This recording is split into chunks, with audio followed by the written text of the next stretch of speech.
నమస్కారం welcome to మా Telangana TV Alwal జొన్నబండలోని Shri Umamaheshwara ఆలయంలో శివరాత్రి సందర్భంగా ఆలయంలో ప్రత్యేక పూజలు నిర్వహించి అనంతరం శివునికి రుద్రాభిషేకం నిర్వహించారు। ఈ కార్యక్రమంలో రాజశేఖర్ శర్మ, నర్సింగ్ మరియు భక్తులు అధిక సంఖ్యలో పాల్గొన్నారు।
పాత శివాలయం ఈ స్వయంభూ లింగంగా వెలిసినటువంటి శివలింగం ఇక్కడ ఈ శివలింగ ఆకారం అనేది కూడా మీకు ఎక్కడా కనిపించదు।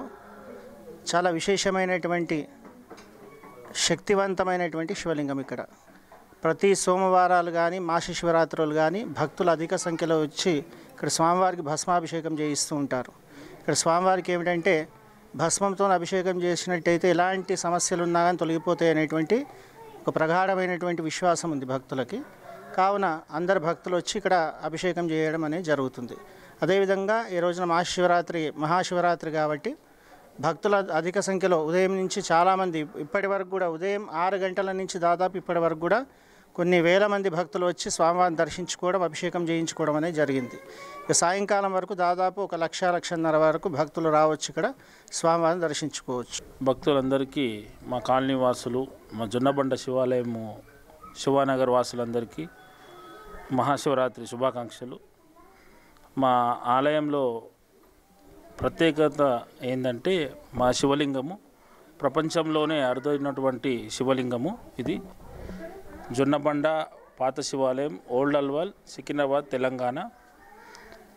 ఇంకా మా టెంపుల్లో ముఖ్యంగా ఏంటంటే గౌరీ శంకరులు అన్నమాట।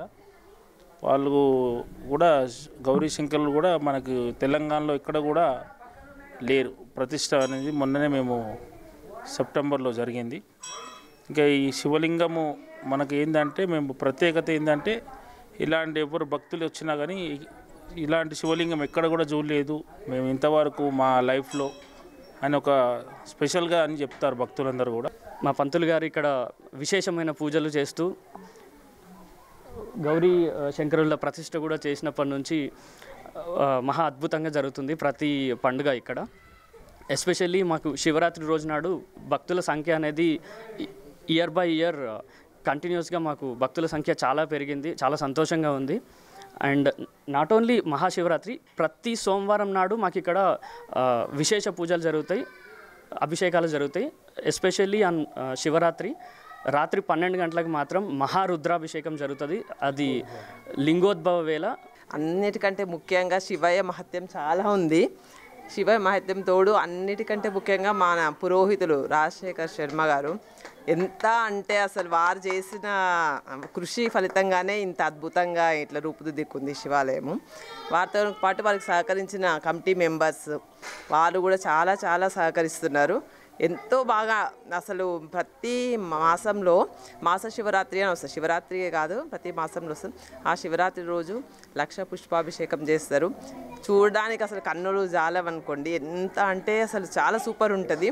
అలానే ప్రతి సోమవారం కూడా మంచి రుద్రాభిషేకం జరుగుతుంది. మనోహరాబాద్ మండలంలోని కోనాయిపల్లి పీటీలో కొలువైన దర్గా వద్ద యాది ఫాసిల్ 28వ ఆరాధన వేడుకలను గురువారం ఘనంగా ముగిశాయి. 2 రోజుల పాటు కొనసాగిన ఈ కార్యక్రమంలో భాగంగా ప్రత్యేక ప్రార్థనలు, ర్యాలీలు నిర్వహించి సంబరాలు జరుపుకున్నారు. పీఠాధిపతి హకీం షరీఫ్ ఆధ్వర్యంలో భక్తులకు దైవభక్తిపై బోధనలు వినిపించారు. అనంతరం అన్నదాన కార్యక్రమాన్ని ఏర్పాటు చేశారు. గంధం, కదం ఖురాన్ తదితర ఈ కార్యక్రమంలో నాయకులు చంద్రశేఖర్, ముదిరాజ్, మురళి, గణేష్, కళ్యాణ్, భక్త మండలి సభ్యులు పాల్గొన్నారు.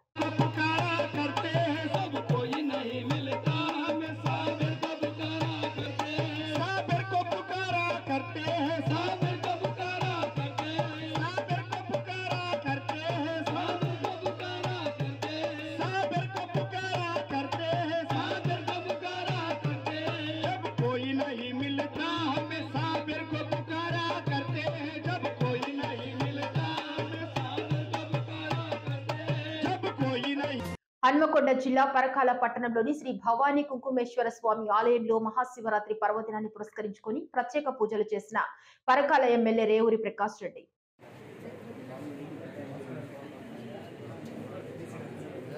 ఓం నమః శివాయ అంటూ పంచాక్షరి దేశం చేస్తూ అభిషేకం చేస్తున్నాడు. ఓం నమో భగవతే రుద్రాయ, ఓం నమస్తే రుద్రమణ్యవైషవే నమః, నమస్తే అక్షధర్మణే బాహుభ్యాముదతే నమః. యా తైష శివతమా శివం భగవతే. మెదక్ జిల్లా పాపన్నపేట మండలం నాగసన్పల్లి గ్రామం ప్రసిద్ధ పుణ్యక్షేత్రం మహాశివరాత్రి పురస్కరించుకుని వైభవంగా 7 పాయల జాతర ప్రారంభమైంది. రాష్ట్ర ప్రభుత్వం తరపున దుర్గమ్మ తల్లికి పట్టు వస్త్రాలు సమర్పించిన ఎమ్మెల్యే మైనంపల్లి రోహిత్రావు దంపతులు, కలెక్టర్ రాహుల్ రాజ్ దంపతులు, ఆలయ అధికారులు పూర్ణకుంభంతో ఘన స్వాగతం పలికిన పండితులు, పాలకవర్గ సభ్యులు. ఈ సందర్భంగా ఎమ్మెల్యే మైనంపల్లి రోహిత్రావు మాట్లాడుతూ 7 పాయలను అభివృద్ధి చేస్తామని అన్నారు. కనీవిని ఎరుగని రీతిలో 7 పాయల జాతర ఏర్పాటు చేస్తామని అన్నారు. 3 రోజుల పాటు భక్తులకు ఎలాంటి ఇబ్బందులు తలెత్తకుండా జాతర విజయవంతం చేయాలని అన్నారు. భక్తులందరికీ మహాశివరాత్రి శుభాకాంక్షలు తెలిపారు. బ్రహ్మాండంగా జరగాలని చెప్పి కోరుకోవడం జరిగింది. అదేవిధంగా నా మెదక్ కుటుంబ సభ్యులకి 7 పాయల జాతర శుభాకాంక్షలు, అదేవిధంగా శివరాత్రి శుభాకాంక్షలు తెలియజేసుకుంటూ ఉన్నాం. అదేవిధంగా మరి ఈ 3 రోజులు కూడా జాతర బ్రహ్మాండంగా జరగాల, అన్ని విధాలుగా మరి ఎవరికి కూడా ఏమి ఇబ్బంది కలగకుండా మరి అన్ని సౌకర్యాలు కూడా ఏర్పాటు చేయాలని చెప్పి మరి అధికారులను కోరడం జరిగింది. అదేవిధంగా ఈ 3 రోజులు కూడా మరి నేను అవైలబుల్గా ఉంటా, అన్ని ఏర్పాట్లు కూడా మరి నేను ప్రత్యేకంగా ఉండి అన్ని కూడా చూసుకుంటానని చెప్పి తెలియజేసుకుంటూ మరి ఇంకొకసారి నా మెదక్ కుటుంబ సభ్యులకు, నా మెదక్ ప్రజలకు శివరాత్రి అదేవిధంగా 7 పాయల జాతర శుభాకాంక్షలు తెలియజేసుకుంటాను. మెదక్ డిఎస్పీగా కొత్తగా వచ్చాను నేను. డాక్టర్ బాలస్వామి ఎస్పీ గారి ఆధ్వర్యంలో 7 పాయల జాతరకు సంబంధించిన ఈ బందోబస్తును అతి పటిష్టంగా నిర్వహిస్తున్నాం. 630 మంది పూర్తి భద్రతా సిబ్బందితో మేము ఇది నిర్వహిస్తున్నాం. దీనిలో భాగంగానే ఎన్సీసీ, ఎన్ఎస్ఎస్ యూనిట్లను కూడా degree college Medak, degree college Ellanki college, social welfare, tribal social వెల్ఫేర్కి సంబంధించిన కాలేజీలను వాళ్ళ యొక్క యూనిట్లను తీసుకొని అతి పటిష్టంగా దాదాపు 600 మంది వాలంటీర్స్ని తీసుకొని ఇప్పుడు ఈసారి మేము కొత్త పథకంతో 630 మందికి ఇంకా 630 మందిని జత చేసి 1200 మందితో మేము ఈ పటిష్టంగా బందోబస్తు చేస్తున్నాం. ప్రజలు మీరందరూ కూడా మాకు సహకరించాలని కోరుతున్నాం. 3 రోజుల ఈ జాతర ప్రశాంతంగా జరగాలని కోరుకుంటున్నాం.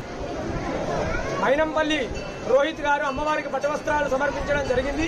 అదేవిధంగా జిల్లా కలెక్టర్ రాహుల్ రాజ్ గారు కూడా అమ్మవారికి దర్శించుకొని అమ్మవారికి పట్టవస్త్రాలు సమర్పించారు. వచ్చేటువంటి భక్తులకు ఎలాంటి ఇబ్బందులు కలగకుండా రాష్ట్ర ప్రభుత్వము, ఆలయ అధికారులు అన్ని ఏర్పాట్లు కూడా చేశారు. 2వ రోజు బళ్ళు తిరుగుట, 3వ రోజు రథోత్సవ కార్యక్రమము. ఈ జాతరకు ఇంచుమించుగా 10 లక్షలకు పైగా వచ్చి అమ్మవారిని దర్శించుకుంటారు. ఈ యొక్క జాతరను ఒక తెలంగాణ రాష్ట్రం కాకుండా అన్ని రాష్ట్రాలు వచ్చి దర్శించుకుంటారు. వచ్చేటువంటి భక్తులు అమ్మవారిని దర్శించుకోవడం వల్ల ధర్మానికి లోబడే సకల కోరికలన్నీ కూడా నెరవేరుతాయి. జగదంబ విశ్వపాలిని మాతాకి జై. పార్లమెంట్ ఎన్నికలు సమీపిస్తున్న నేపథ్యంలో తెలంగాణ కాంగ్రెస్ పార్టీ స్పీడ్ పెంచింది. శనివారం మేడ్చల్ జిల్లా గుండ్లంపోచంపల్లిలో కాంగ్రెస్ పార్టీ ప్రజా దీవెన సభ నిర్వహించనుంది.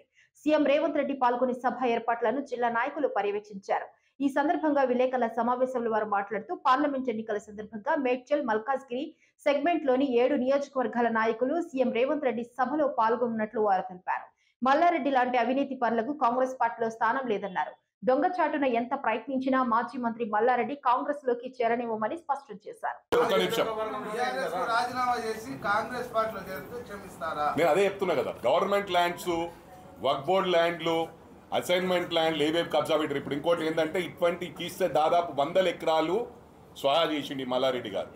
5 ఎకరాలు అది బాలాజీ నగర్లో స్విమ్మింగ్ పూల్లో కట్టుకుండల్లా. అది కూడా ఏం చేసిండు, వీళ్ళు ఏం డెమాలిష్ చేయకుండా కోర్ట్ స్టే తెచ్చుకుండు. కోర్ట్ స్టే అంటే ఎప్పుడో వెకేట్ అవుతుంది, తప్పకుండా అది కూడా డెమాలిష్ అవుతుంది. ఇవన్నీ కూడా హ్యాండ్ ఓవర్ చేసి ప్రభుత్వానికి హ్యాండ్ ఓవర్ చేస్తే బీద వాళ్ళకి హెల్ప్ అవుతుంది. కాబట్టి డెఫినెట్గా మేమే వెల్కమ్ చేస్తాం. అందరం ఇక్కడ ఉన్న పార్లమెంటు ఎవరైతే కాంటెస్టెడ్ క్యాండిడేట్స్ ఉన్నారో ఎక్స్ఎమ్మెల్యేలతో పాటు అందరం పోయి మేమే వెల్కమ్ చేసి దండేసి షాల్ కప్పి పార్టీలకు తీసుకుంటాం. Thank you very much. ఒక నిమిషం అదే ఒక్క నిమిషం. ఇప్పుడు అన్న మన పేరు అన్న పేరు నోమానా ఎప్పుడు పుల్ల పెడతారో నోమానా. ఇంత మంచి క్లారిటీ ఇచ్చినాం. ఇక్కడ ప్రభుత్వానికి సంబంధం లేదు. నిర్మల్ జిల్లా ప్రసిద్ధ పుణ్యక్షేత్రం బాసర శ్రీ జ్ఞాన సరస్వతి అమ్మవారి ఆలయంలో రాష్ట్ర ఆడిట్ అధికారుల బృందం విస్తృత తనిఖీలు చేపట్టారు. ఈ నేపథ్యంలో 2014 నుండి 2024 వరకు 10 సంవత్సరముల రికార్డులు పరిశీలించారు. అంతేకాకుండా ఈ పరిశీలనలో భాగంగా ఆలయ భూములు, అమ్మవారి ఆభరణాలు, క్యాష్ రికార్డులను తనిఖీ చేశారు. ఈ క్రమంలో ఇంకా 10 రోజుల వరకు కొనసాగుతాయన్నారు రాష్ట్ర ఆడిట్ తనిఖీ అధికారులు.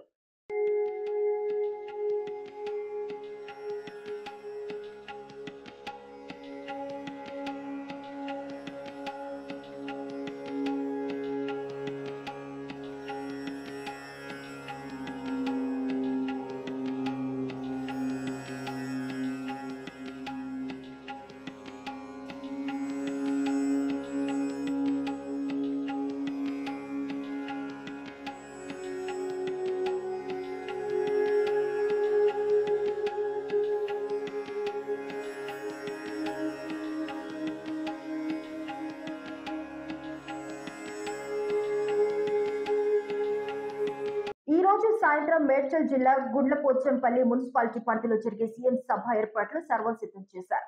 కాంగ్రెస్ ప్రభుత్వం ఏర్పాటు తర్వాత మేడ్చల్ నియోజకవర్గంలో సీఎం మొదటి బహిరంగ సభ అవడంతో నాయకులు భారీగా జన సమీకరణ చేస్తున్నారు.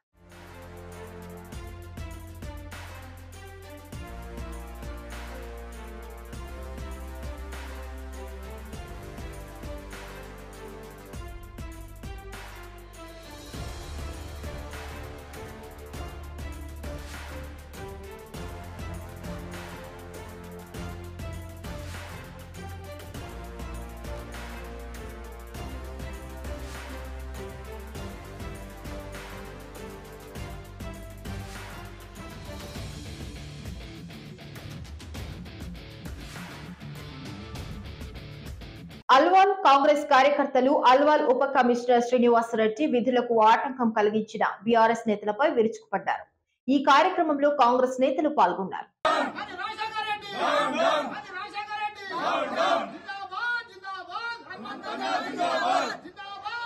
ఈరోజు ఆయన చేసిన కార్యక్రమాలన్నీ కూడా ఏ రకంగా ఉన్నాయి అనేది మేమందరం కూడా రోజు పేపర్లో చదువుతా ఉన్నాము, చూస్తూ ఉన్నాము.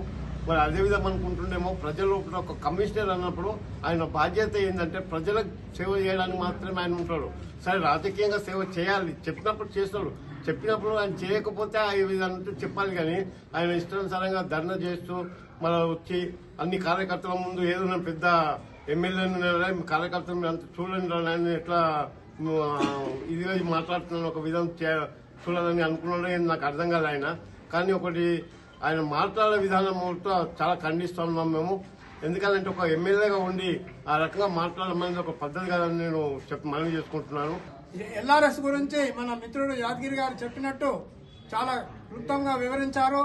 మరి ఒక అఫీషియల్ ఆఫీసరు మరి ఆయన జీప్లో నుంచి దిగకుండా మరి ఆయనను ముట్టడించినట్టు, ఆయన మీద దుష్ప్రచారం చేసినట్టు మరి అదేవిధంగా మా దళిత సోదరులు మరి వాళ్ళే మరి దుష్పాఠాల్లో ఆడేసి మరి ఆయన్నే తిట్టినట్టు అభియోగం పేపర్లో వచ్చింది. ఒక దళితుడిని నిందించినట్టు పేపర్లో వచ్చింది. అది కాదు అని ఖండిస్తున్నాము. ముఖ్యంగా ఏంటంటే మొన్న మున్సిపల్ ఆఫీస్ దగ్గర జరిగిన సంగతి అందరికి తెలిసిన విషయమే. మీడియాలలో వచ్చింది, పత్రికలలో వచ్చింది. కానీ ఏది చేసినా కానీ ఒక ప్రజాస్వామ్య పద్ధతిలో చేయవలసిన అవసరం ఉంది. కానీ ఆ రోజు ఒక ప్రజాప్రతినిధిగా ఎన్నికైనటువంటి ఎమ్మెల్యే గారు మరి కమిషనర్ గారిని ఆఫీసులోకి రాకుండా అడ్డుకొని ఏ విధంగా మాట్లాడిండో మనం అందరం చూసినాం. నానా దుర్భాషలు ఆడిండు. నీ అంత చూస్తా, నిన్ను తరిమి వేస్తా, మెడికెళ్ళి ఖబర్దార్ అనేసి హెచ్చరిక కూడా చేయడం జరిగింది. అలాగే మరి ఆ బీఆర్ఎస్ నాయకులు విచ్చలవిడిగా ఒక్కరిని దోషిన విధంగా ఒకరు మాట్లాడుతూ ఉన్నారు. ఆ రెడ్డి అనే ఉద్దేశంతో మా దళిత సోదరులు కూడా కొంతమంది అనేకమైన ఆరోపణలు చేశారు. మరి ఆ ఆరోపణలు సమంజసమైనవి కావు. మీరు ఏదైనా ఒక ఎంప్లాయీ అంటే ఒక వైట్ కలర్ ఉద్యోగి, ఆయన ఏ పద్ధతిలో చేయాలో ఆ పద్ధతిలో చేస్తాడు.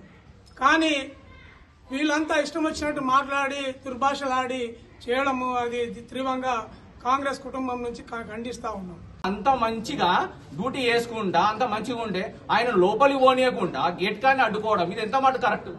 అంటే మేము ఓలం సపోర్ట్ లేదనుకుంటారా? మేము కూడా తిరుగుతాం ఇప్పటి నుంచి. మా కార్యకర్తలు, కాంగ్రెస్ కార్యకర్తలు మేము కూడా చూపిస్తాం. మేము అట్లా చేసినామనుకో మీరు ఒక్క ప్రెస్ మీట్ పెట్టలేరు. చూస్తారా? దమ్ముందా మీకు? బీఆర్ఎస్ కార్యకర్తలకు ఛాలెంజ్ చేసి చెప్తున్నాం మేము. అర్జున్ బాస్ ఎస్సీ నుంచి ఎస్టీ కార్యకర్తలు మేము చెప్తున్నాము, ఛాలెంజ్ చేసి చెప్తున్నాం. మీరు ఒక్క ప్రెస్ మీడియా పెట్టలేరు మీరు. మేము దలుచుకున్నామంటే ఎందుకు అట్లా వద్దు, అడ్డుకోవద్దు. ప్రెస్ మీట్ అన్నట్టు అందరు మాట్లాడాలి, అందరికి మంచిగా ఉంటది.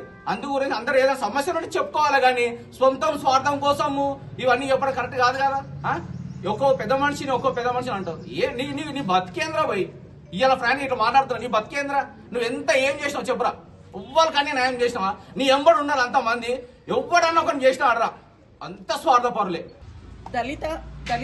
దళిత జాతి అంటే పుట్టినవేమో పొరపాటున ఏదో పుణ్యం చేసుకున్న పుట్టినవేమో. ప్రతి దగ్గర నేను దళితుని అని చెప్పి బెనిఫిట్ తీసుకుంటున్నావు. సరే బతుకు, బాగుపడు. దళిత జాతి పరువు ఎందుకు తీస్తున్నావు అర్థం కావట్లేదు. అసలు దళిత జాతి అంటే ఏందో కూడా నీకు తెలియదు. నీ స్వలాభం కోసము దళితులకి క్యాస్ట్ సర్టిఫికెట్లు, ఇన్కమ్ సర్టిఫికెట్లు అనుకుంటూ అక్కడ కమిషన్ తింటావు. కబ్జాలు ఎంఆర్ఓలో ఎక్కడంటే అక్కడ చెంచగిరి వేసుకుంటూ నువ్వు పైకి వస్తున్నావో, జమ చేసుకుంటున్నావో, పాపాలు కట్టుకుంటున్నావో మాకు తెలియదు. సో ఇప్పుడు నీకు నేను ఏం చెప్తున్నా అంటే, నీ నోటి నుంచి అంబేద్కర్ అనే పేరు మాత్రం తీయకు. నీ నోట్లో ఆ పేరింటే ఎంత కంపరం అంటే అంత కంపరం వస్తుంది. ఎందుకంటే చెంచగిరి వేసుకుంటూ ఎవడు 10 రూపాయలు ఇస్తే వాళ్ళ కొమ్ము కాస్తూ వాళ్ళ కాలు మొక్కుతూ, దళితుడు ఎప్పుడు ఎవడి కాళ్ళ దగ్గర ఉండడు. మంచికి, మానవత్వానికి ఒక దారి చూపించి ముందు నడిచే వ్యక్తి. అంబేద్కర్ కాలు మొక్కి చెంచగిరి చెయ్యమని చెప్పలేదు. కాబట్టి అరే నువ్వు మనిషివే అయితే నిజంగా నువ్వు అన్నం తింటున్నావో గడ్డి తింటున్నావో తెలియదు. దళిత ఈ జాతి అనే దాన్ని అడ్డం పెట్టుకోకు. నేను దళితుడిని అని చెప్పకు. దళితులు అంటున్నారు. మొన్న ఢిల్లీ పరమేశ్వర్ ఒకడే ఉన్నాడు దళితుడు.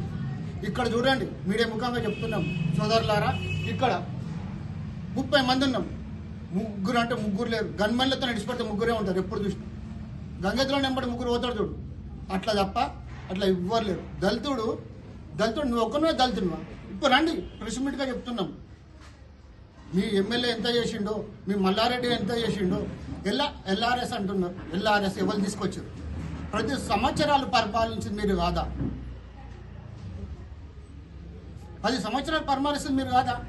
చెప్పిన మా ముఖ్యమంత్రి గారు చెప్పారు, ఆ రిలీజ్ కాలేదు. ఒక ఐఏఎస్ ఆఫీసర్ను లోపల కూర్చుని పెట్టినాక రెఫరెండెడ్ ఇవన్నీ తీసుకుంటాడు. నువ్వు రోడ్డు మీద ఆపి నిన్ను దళితుని ఆపుతున్నా, నా దళితుని మీద చేస్తున్న పద్ధతి కాదు. ఇప్పటికైనా మానుకోండి. ఇప్పటికే బేషరత్గా మా కమిషనర్ గారికి క్షమాపణ చెప్పాలని ఈ మీడియా ముఖంగా కోరుతా ఉన్నా. అయితే మొన్న జరిగిన సంఘటన, ఒక ఒక శ్రీనివాస్ రెడ్డి గారు మన డీసీ సార్ చాలా మంచి వ్యక్తి. ఎంత గరీబోళ్ళు పోయినా ఎవరు పోయినా మంచి రెస్పాన్స్ ఇచ్చి ఒక డబ్బు నేను చాలామందిని చూసిన 1%, 2% ఆ బిల్డింగ్లదో రోడ్లదో తీసుకొని సంతకాలు పెట్టిన వాళ్ళని చూసిన. కానీ ఈసారి అట్లా కాదు. ఈసారి పర్ఫెక్ట్గా ₹1 తీసుకోకుండా నిజాయితీగా వర్క్ చేస్తాడు. నిజాయితీగా వర్క్ చేసే వ్యక్తిని మరి ఈ ఎమ్మెల్యే అనేటాళ్ళు ఒక 5 సంవత్సరాలు ఉంటారు, తర్వాత ఉండరు. కానీ వాళ్ళ ఆఫీసర్స్ ఎప్పటికీ ఉంటారు. ఆయనకు విలువ ఇవ్వకుండా రోడ్లో ఆపి మరి గేటు ముంగట లోపలికి వెళ్ళనీయకుండా ఒక ఎమ్మెల్యే గారు అట్లా అడ్డుకునడము చాలా పొరపాటు. అలా అక్రమాలు చాలా ఇంకా జరుగుతున్నాయి. ఏ పని చేయలే, వచ్చి కూడా గెలిచి ఇప్పుడు 3 నెలలు. అదే 3 నెలల ప్రభుత్వం వచ్చినాక కాంగ్రెస్ ప్రభుత్వము ఏం వర్కులు అయితే లేవు అని అంటారు. వాళ్ళు ఉన్నప్పుడు ఏమైనాయి? దళిత బంధు అన్నారు, 1,00,000 ఇచ్చారు, 1,00,000 ఇండ్లు అన్నారు, 1000 ఇండ్లు ఇచ్చారు. అందుకే వాళ్ళు దెబ్బతిన్నారు. కాబట్టి ఆయన అనుచరులు ఉన్నారు. ఇప్పుడు ఆయన అనుచరులు ఎవరు? అన్న చెప్పినట్టు ఒక్కడే ఢిల్లీ పరమేష్ ఆయనది కంట్రోన్మెంట్ ఇక్కడ వచ్చి బతుకుతుండు. కాబట్టి ఆయన ఏదో కేసు పెట్టినంటే SC ST కేసు. మేము 100 మంది ఉన్నాం కూడా. ఇప్పుడు మేము అడ్డుకుంటాం, ఈ విషయంలో అడ్డుకుంటాం. ఎందుకంటే ఒక మంచి వ్యక్తి ఒక డీసీ గారిని బాధ పెట్టినందుకు మాకు చాలా బాధాకరంగా ఉంది. అతను చాలా మంచి వ్యక్తి, ఏ పైన చేసి పెడతాడు. మరొకసారి ఇలా జరిగితే మేము ఊరుకోమని కూడా హెచ్చరిక. పరమేష్ నేను చెప్తున్నా, నేను ఇంతవరకు ఎప్పుడు కూడా ప్రెస్ మీట్లు ప్రెస్లలో నేను ఎప్పుడు కూడా దూరం ఉంటా. నువ్వు ఎవరి గురించో డీసీ శ్రీనివాస్ రెడ్డి సార్ని అంటున్నావు. నువ్వు ఏమని నువ్వు ఎవరిని చూసుకొని పోతున్నావు, ఎవరి దగ్గరికి అయితే నిక్కర్లు వేసుకొని పోతున్నావు అని చెప్పి ఇండైరెక్ట్గా మాట్లాడుతున్నావు. అరే మాదర్ చో, నేను ఒక్కనే చాలు నీకు నీ టీంకి నేను ఒక్కనే చాలురా. నువ్వు దమ్ముంటారా చూసుకుందాం. నువ్వు ఏమనుకుంటున్నావు ఇంతకు? నువ్వు లాస్ట్ టైం కావాలంటే నీకు ప్రూఫ్ చూపిస్తావు. లాస్ట్ టైం భరత్ నగర్లో వీరికి ఏం పని అయింది? భరత్ నగర్లో ఒక గరీబోలు ఇల్లు కూడా పట్టించింది. వానికి ఎక్కడన్నా ఇల్లులు ఉన్నాయా? కౌకూర్ భరత్ నగర్లో వానికి ఎక్కడన్నా ఇల్లులు ఉన్నాయా? గరీబోలు పాపం 25 ఏళ్ళ నుంచి ఉన్నారు వాళ్ళు ఇల్లు కూడా పట్టించేసినారు. వానికి పొద్దుగా లేస్తే MR ఆఫీసులు GHMS ఆఫీసులే వానికి పని. వానికి ఏం పని? MR ఆఫీస్లో GHMS ఆఫీసులలో మేముంటాం పబ్లిక్లో 24 hours పనిచేస్తాం పబ్లిక్లో. వాడు ఓన్లీ తెల్లపాటలు వేసుకోవాలి, దళితుని అని చెప్పి ఒక కార్డు పెట్టుకోవాలి, నేను అంబేద్కర్ ఇష్టం చెప్పుకోవాలి. అది కూడా చెడ్డ పేరు తీసుకొస్తుంది మొత్తం దళితుల పాటు. నీ పని చెప్తారా మరే పరమేష్? నువ్వు లాస్ట్ టైం కౌకూర్లో కూడా నువ్వు చాలా మాట్లాడినావు. నువ్వేమో రౌడీజం అని చెప్పేసి మాట్లాడినావు. నీకు రియల్గా చూపిస్తారా? నాకు జైళ్ళు గీళ్ళు అన్నీ అలవాటు రే. నేను చెప్తున్నా ప్రెస్ గురించి ఇదంతా నేను భయపడి మనం మాట్లాడతలేను. నీకు నేను చూపిస్తారా? నీకు నువ్వు ఎవరి గురించో ఇండైరెక్ట్గా మాట్లాడుతున్నావు కదా, నీకు నేను డైరెక్ట్ చెప్తున్నా, నేను చూపిస్తాను నీకు ఇప్పటి నుంచి.